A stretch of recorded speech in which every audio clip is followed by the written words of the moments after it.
So yeah, let's get started. This is Rich Schwab, and I'm going to be your host today. I'm very excited to bring you this webinar. It's on resource advising and burn area emergency response. I've worked with a lot of you, so I'm delighted to have you guys back.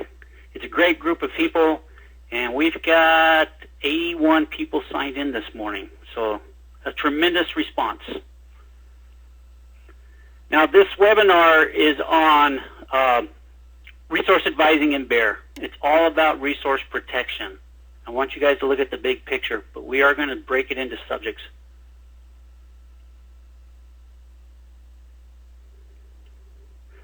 Okay, first some ground rules.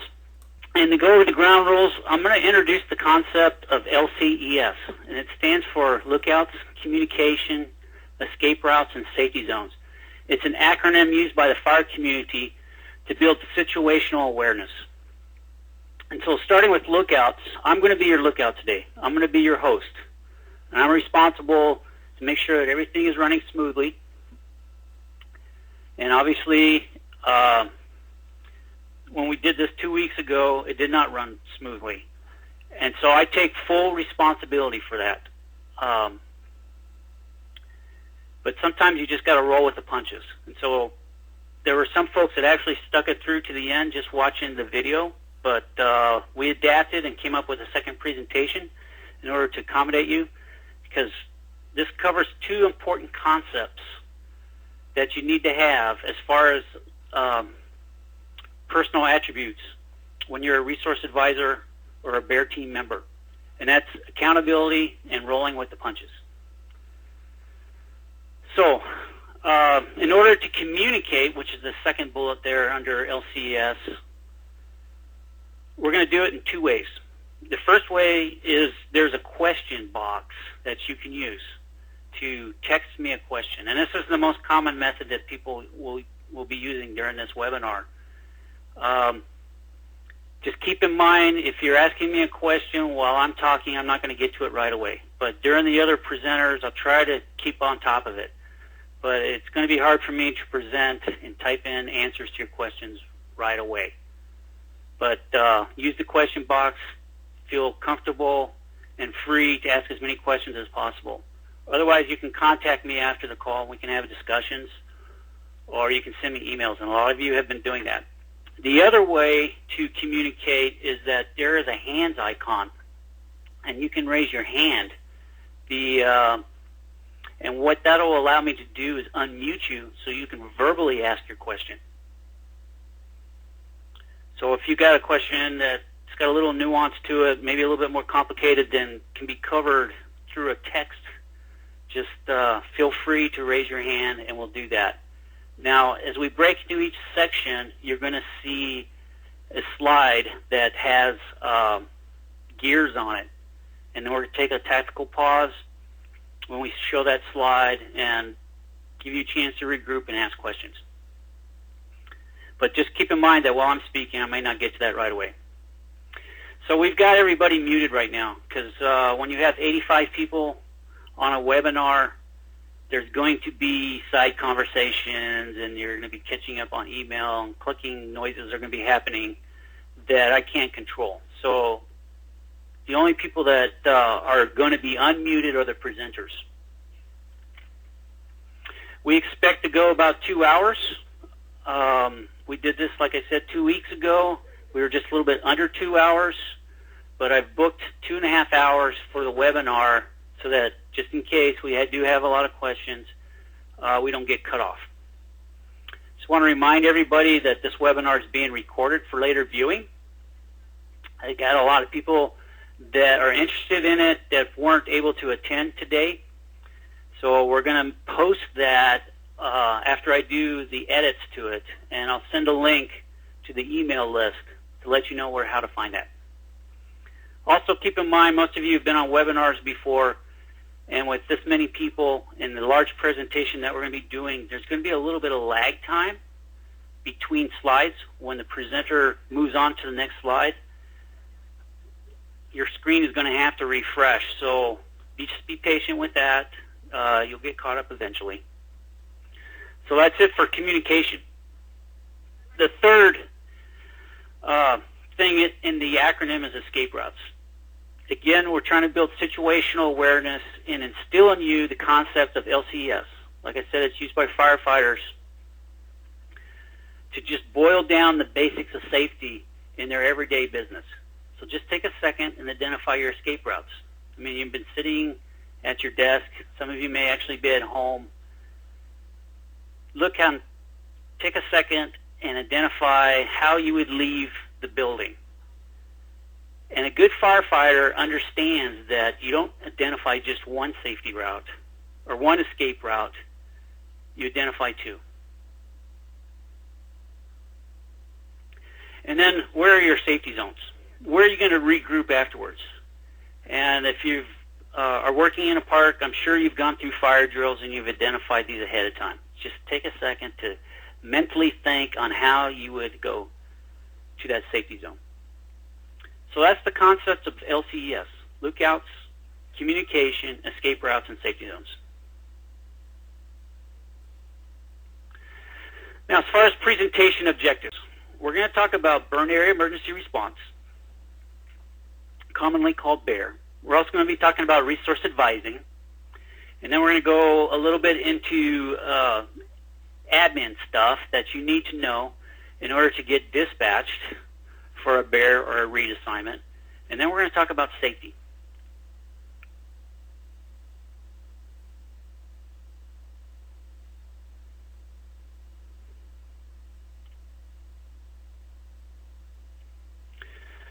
But first of all, I just want to emphasize, whether you're going out as a BAER team member or a resource advisor, you are there to help.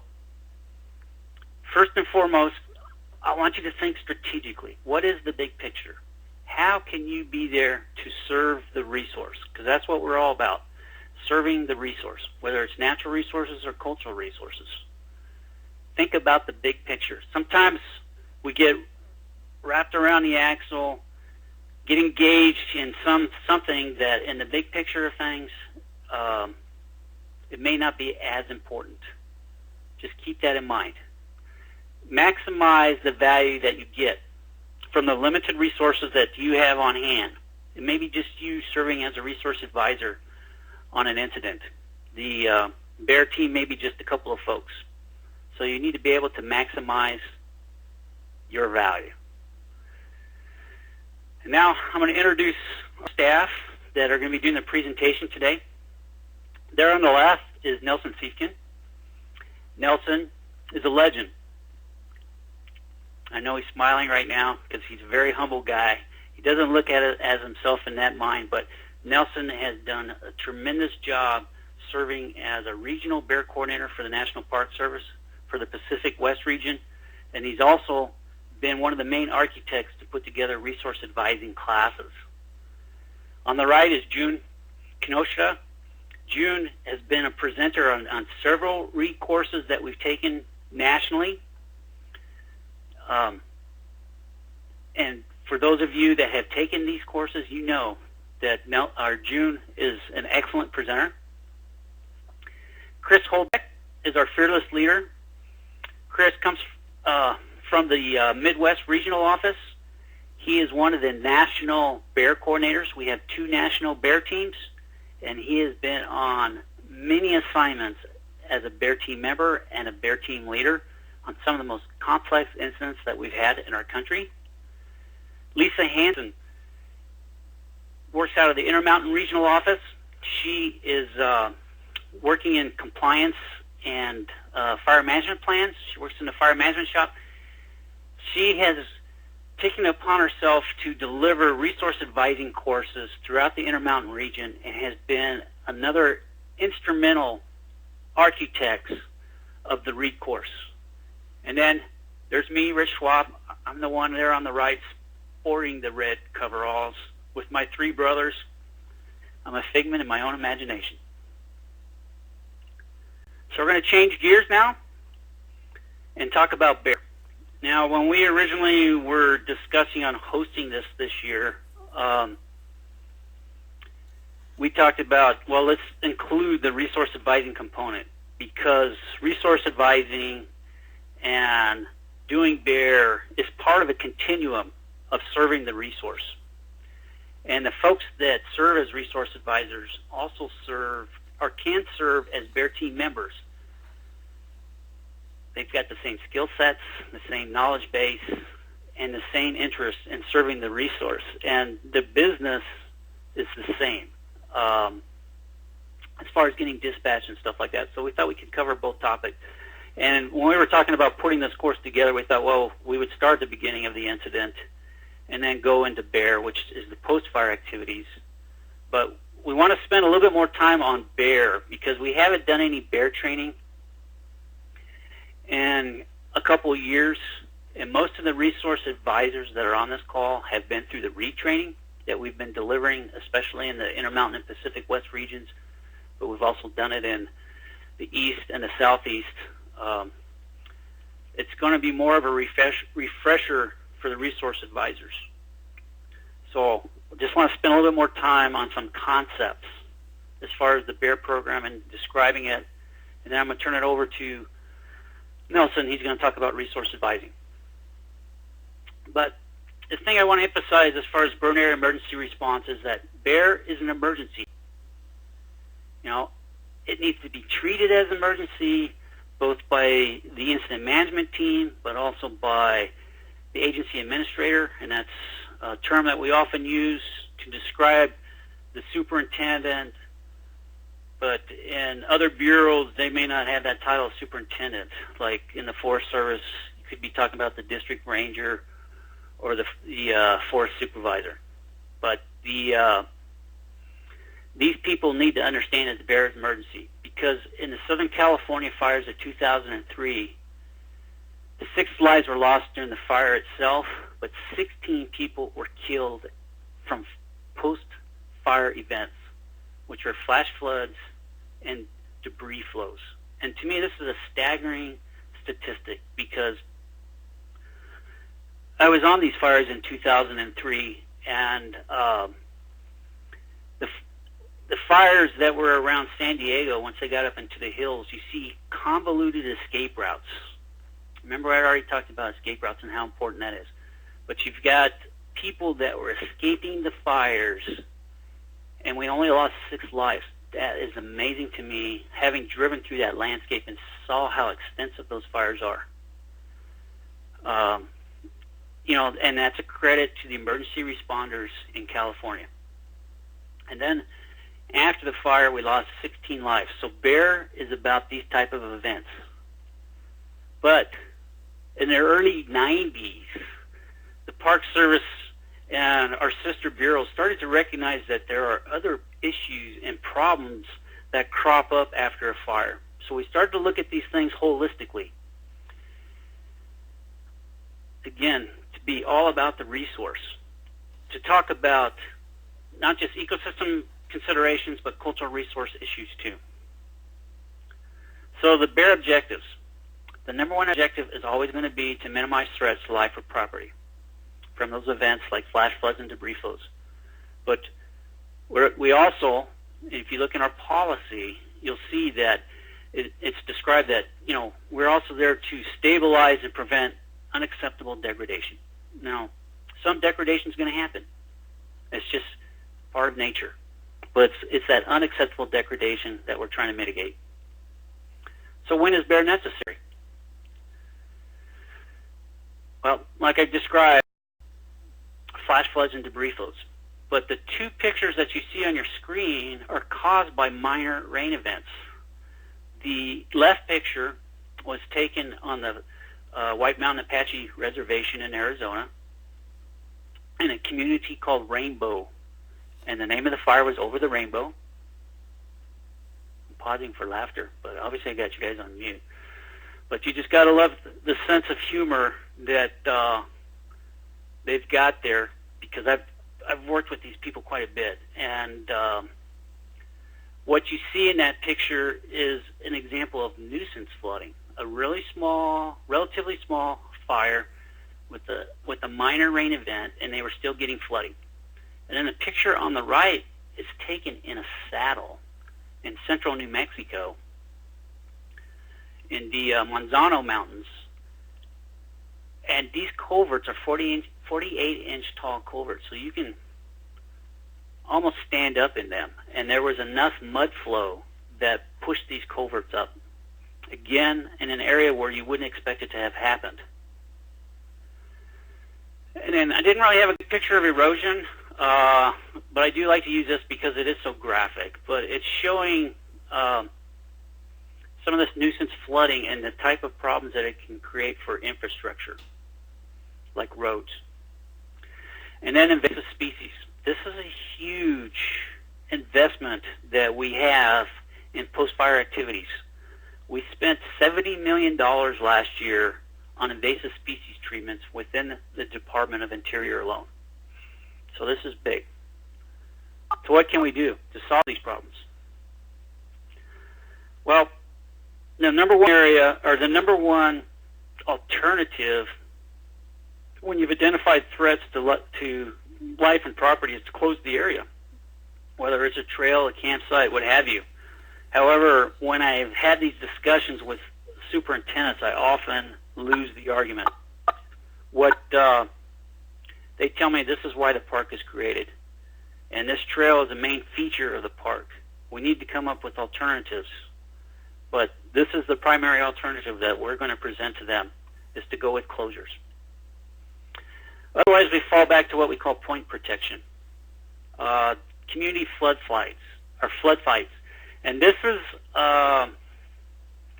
these pictures were all taken after the Rodeo Chetasky fire on the White Mountain Apache Reservation,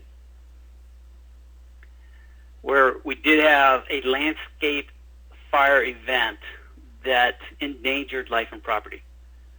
So you'll see a warning system that was put in place, and we've done this in the National Park Service too.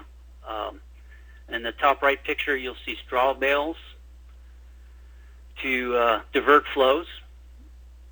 The bottom left picture is taking that diversion to a higher degree, where you actually engineer the treatments and put in what we call K-rails. And they're also called Jersey barriers. These are those cement dividers that you see along highways. And then, of course, sandbags, all to protect people. But we also protect cultural resources. And what you see in the top left picture is a pressure plate being put in along a road system to send a signal back to the dispatch center to let the dispatch center know that somebody's traveling along a roadway that's going into a burned area, because some of these fires are in remote areas and you can't patrol them all the time. The top right picture is lithic scatter that was confiscated from a pot hunter. The bottom left picture doesn't show up real well, but those are straw mats that were put around a cultural site to protect it from erosion. And I've got a better picture coming up here in the next slide. And then the bottom right picture is an abandoned mine. And, it looks like a fairly safe situation, but it's obviously been impinged by fire. And so that structure, the cribbing around the door frame itself, may be compromised. And so we will go in and assess those situations and come up with mitigation measures. I think what we did on this particular one was actually build a fence around it so people could get in, because warning signs don't always work. In fact, they often act as an attractant. So here's a picture of Mesa Verde in southern Colorado, where we put in those erosion mats. They work real good for point protection. They don't work real well for landscape type treatments. So I just wanted to show that. And the reason why I say they don't work well for landscape treatments, this and another treatment that I'm going to show you here in a second, were developed by the erosion control industry to be used around things like construction sites. But in most construction sites, you're not dealing with the slope lengths that we deal with. And when you have a long slope and that water is traveling down the slope, either through rilling or erosion, it's going to create energy as it travels, and it's going to blow out these treatments. Another common treatment that we do, though, is upsizing culverts to handle increased watershed response, because that's what you get after a landscape fire is you're going to get an increase in the watershed response, which is what creates the erosion and the damaging flows.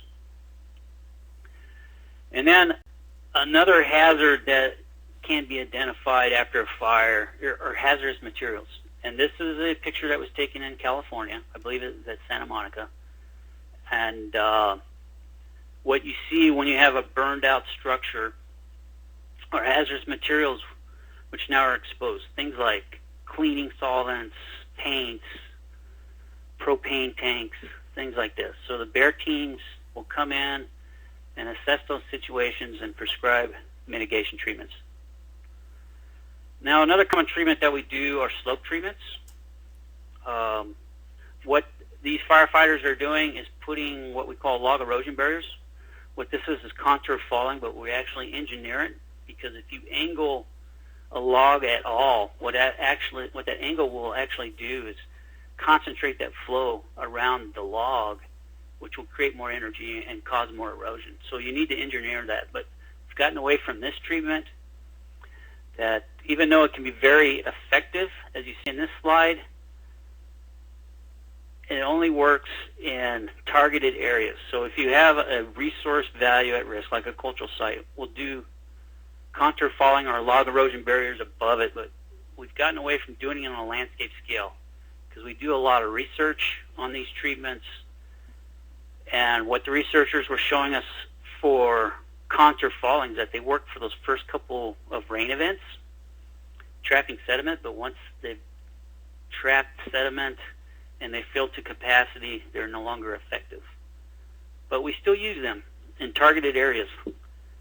And you'll still see this on a landscape scale, especially in Indian country, where they're going to come back and do reforestation, because what you've created is a very fertile seed bed behind that log.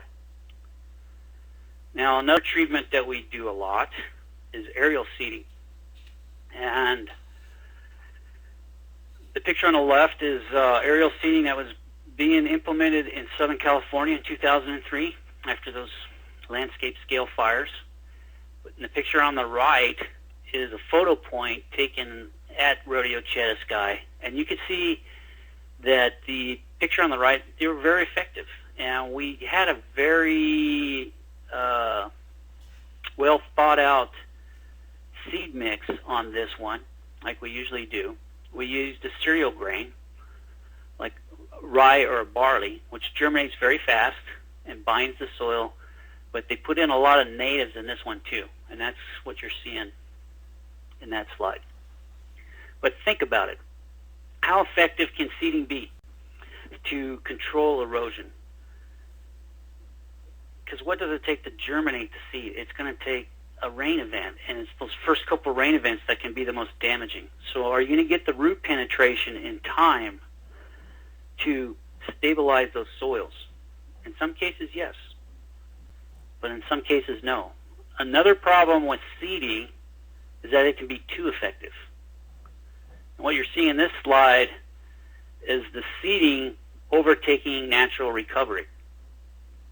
And so when we, as a BAER team, are discussing these treatments, we weigh the pros and the cons, and we present those to the leadership teams in the park or wherever we're working, and so that they can make an informed decision. Because there are cases where we're going to want to still do seeding, even though we may not be getting the desired root penetration in time. And there are cases where we're going to say, no, this is not something we want to do. So I just want to be sure that you understand, for just about every treatment that we do, there's going to be good things and there's going to be bad things.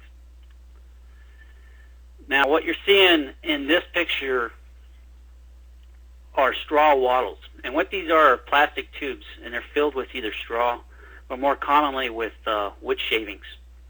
And we typically order the ones with wood shavings because the straw ones can have invasive species embedded into them, depending on where they gathered the straw from.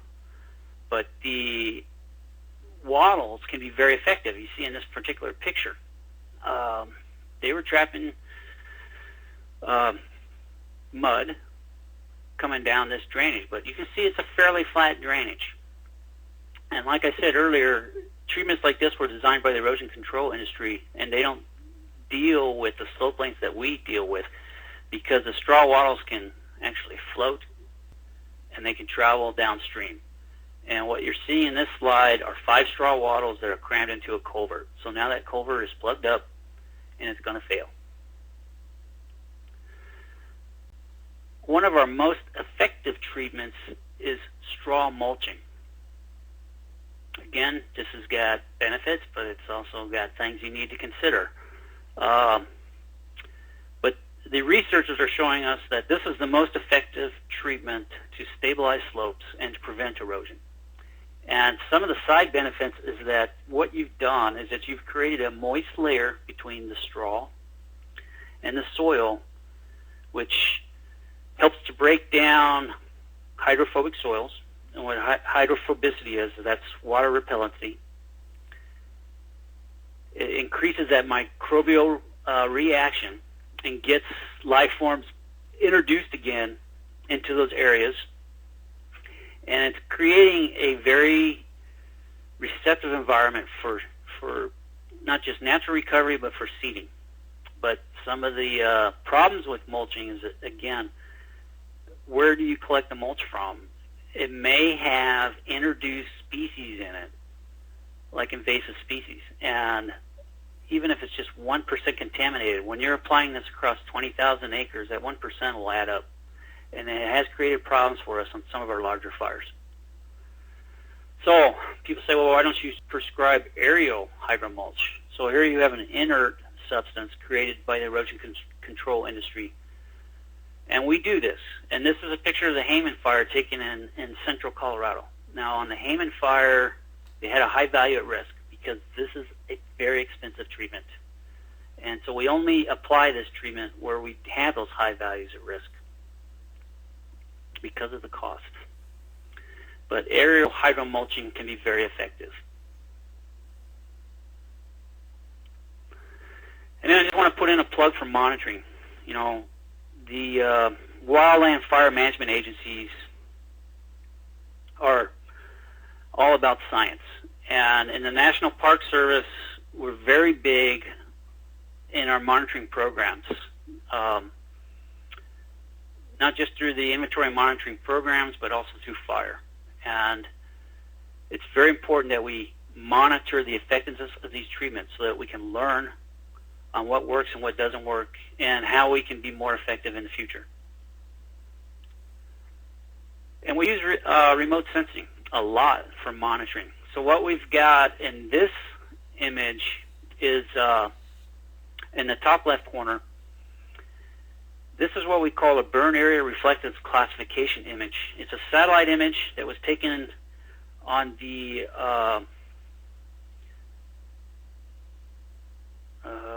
thinking of the fire, it escapes me, but it was taken in outside Los Alamos in New Mexico by the BAER team. And the areas in red are areas of high burn severity, and then the green are areas that obviously were unburned.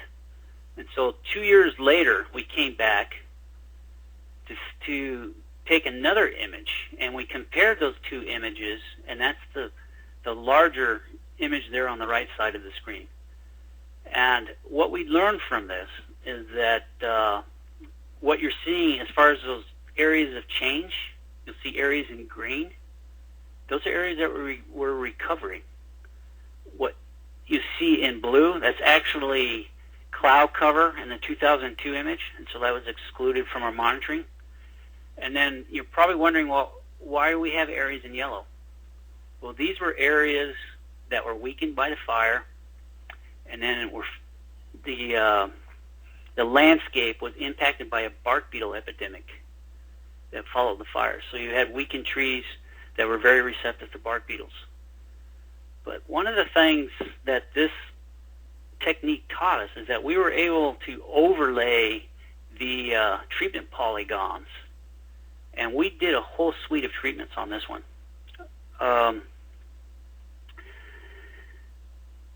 And what was very interesting is that above the community of Los Alamos, we had a lot of volunteers that wanted to help, so we put them to work raking the soils to break up that water repellent layer.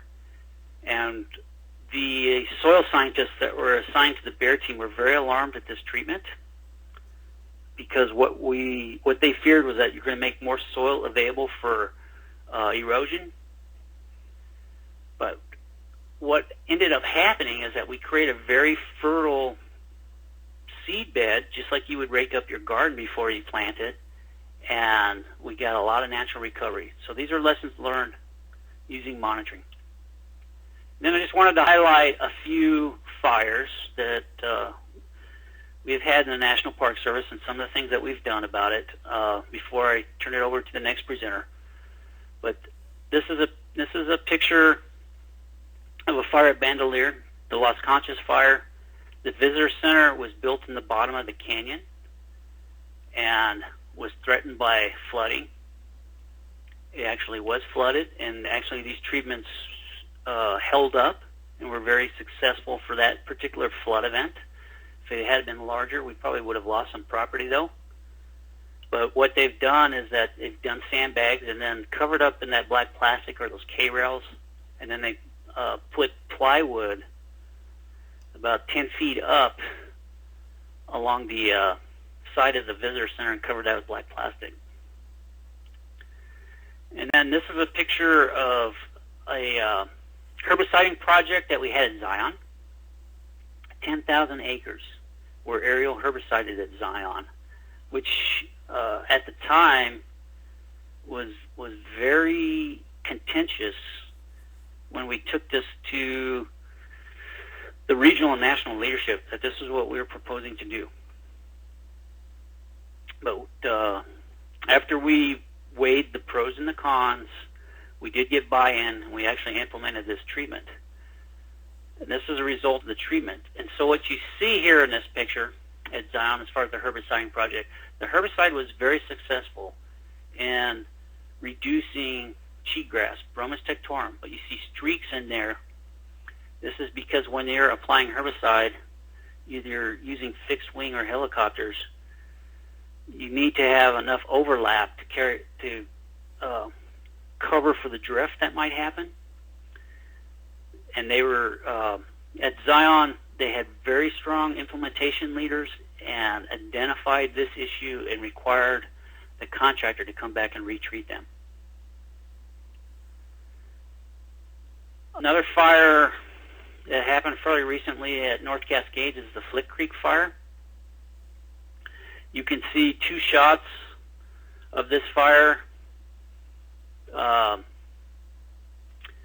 One of the problems that we had with this particular incident was that the homes that are built around the lake here are built on floodplains. It's the only flat areas that we see along the lake. So you have what are called debris cones, which are built naturally by flood events, and this is where people found that to build these beautiful summer homes.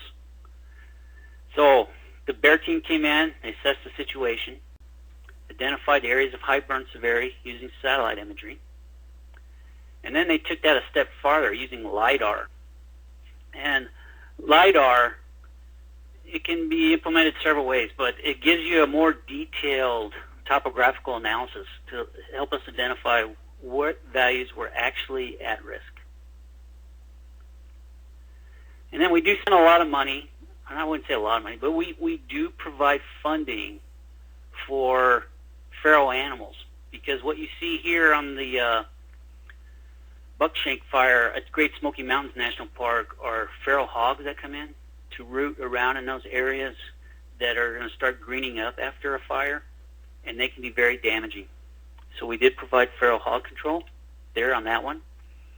In the southwest and western United States, a lot of the riparian areas are being overtaken by salt cedar and Russian olive.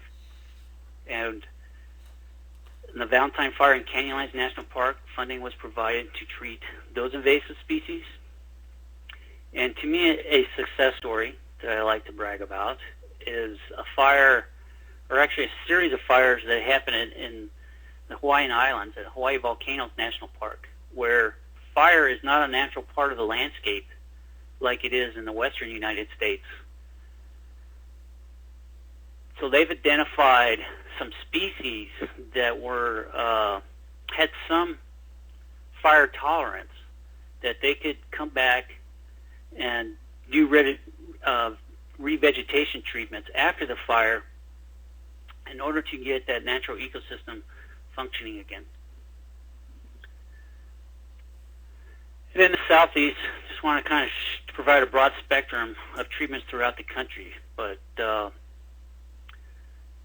a lot of the BAER plans in the southeast are written to address invasive species, especially Brazilian pepper, melaleuca, and Australian pine. And this is at on the Bicey complex at Big Cypress National Preserve. So how do we do this? Real quickly, I'm just going to go over how we conduct an assessment. And this is what BAER teams do. Now, BAER teams can be very large and complex, like the Southern California fires. We had close to 60 people assigned to that BAER team, covering all kinds of disciplines, from information officers to remote sensing, GIS specialists, wildlife biologists, cultural resource specialists, what have you. Or the team can be just one individual addressing a small fire with relatively non-complex issues. And they take, oftentimes, a burn severity image, which we get from satellites. We have a great relationship with the USGS Center that provides this product for us.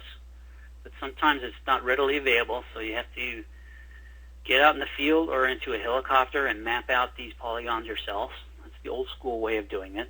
But what we're doing is we're trying to identify those areas of high burn severity, because that's where we're going to concentrate our treatments, and determining what risks are downstream or within the treatment or within the high burn severity polygon itself. So we determine risks, and then we prescribe the treatments. So on this particular fire, which is on the Mescalero Apache Reservation in New Mexico, this is what they ended up treating, or ended up implementing: straw bale check dams, log erosion barriers, and straw wattles. The treatments that are in the channels themselves are not going to be very effective. Once again, very low in the channel because of the energy that's going to be coming down.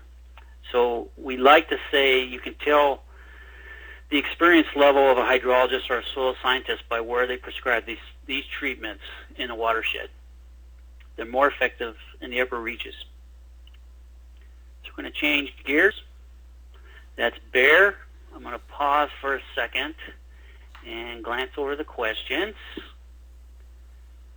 And a couple of folks reminded me that the fire in New Mexico that I was showing those satellite images of were Cerro Grande. And I spent about 5 years on Cerro Grande, having worked for the Bureau of Indian Affairs in New Mexico. So I should have known that.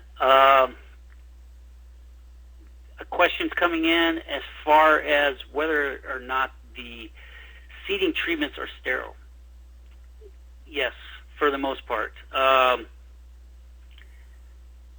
Each seed mix is discussed there at the park, and we come up with the seed mix based on local experience and knowledge. In the Southwest, where they do a lot of seeding treatments, and they're prescribing the cereal grains I talked about, the barleys and the rye, because those germinate really fast and get root penetration real quickly and stabilize those slopes, we typically use sterile mixes. Although from experience, I could tell you that sometimes we think we're buying sterile seed, and it's not, and it persists for several seasons. So it's very important that you test your seed, make sure you get what you are asking for. And then I showed a picture of a invasives, and I've been told this before because I've given this presentation in several forums, but it's actually not a picture of invasives, it's a picture of verbena. but I just like the picture. So Sandy Dingman's pointing that out to me. I actually got a picture of Sandy coming up. And the next question I've got is, how much is the BAER team involved in the implementation of the treatments? And it kind of depends on where the BAER team is coming from. BAER team assignments typically do not go over 14 days. So they may get involved if they're coming from outside that park unit. They may get involved in just the beginning of the implementation, but not see it all the way through because they're going to time out and go home. But if we're using park people and park resources, they can be involved all the way through to the end. So each case is going to be taken separately, and it kind of depends on the complexity of the incident. The next question I'm getting is, what do you do when erosion barriers are overcome? The BAER program will pay to go back and repair those treatments for that first year, but only for the first year. And this is by policy, something we have no control over. And it goes back to the appropriations committee, the appropriators that we get our funding from. When we had hearings on the BAER program, and we used to extend the life of these treatments for several years. But what the appropriators were telling us is that if this is truly an emergency, everything needs to be done in that first year. And so we can go back and do maintenance on treatments for up to the first year. And then if it's a high value at risk, like life and property, we can actually continue that through till the third year, from the anniversary date of the containment of the fire. I'm getting a little bit in the weeds here. But beyond that, it becomes the park's responsibility. So I also got a question is where are BAER teams located in the eastern U.S.? And we're going to talk a little bit more about that here in a minute, but I'll go ahead and answer the question since it was asked. But most commonly, we build BAER teams as ad hoc organizations in the National Park Service. And for the larger parks, we can build BAER teams just from park staff themselves, coming in maybe perhaps with some leadership to lead them through that business model. So we start locally using the closest forces concept. And if we can't get the expertise that we need locally, we start working our way out.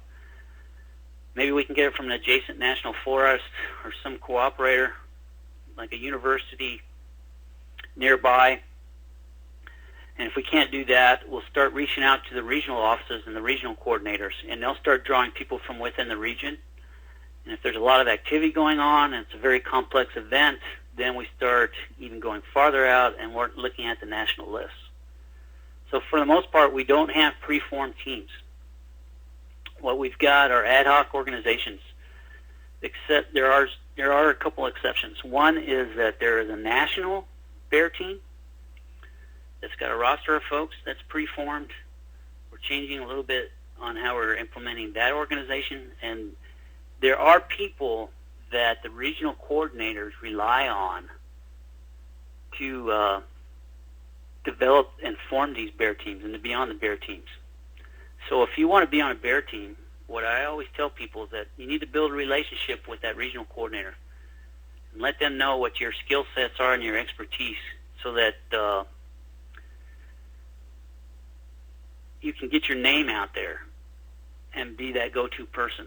It also helps to build that relationship with me. Okay. The next question I got is, what other technical specialties most commonly used on BAER teams? And we're going to be covering that here in a slide.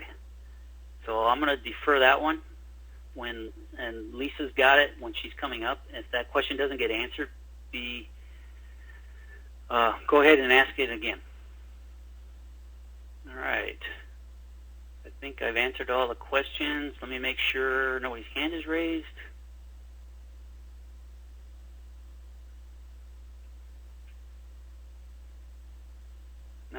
see any hands raised. So I'm giving the green light to move on.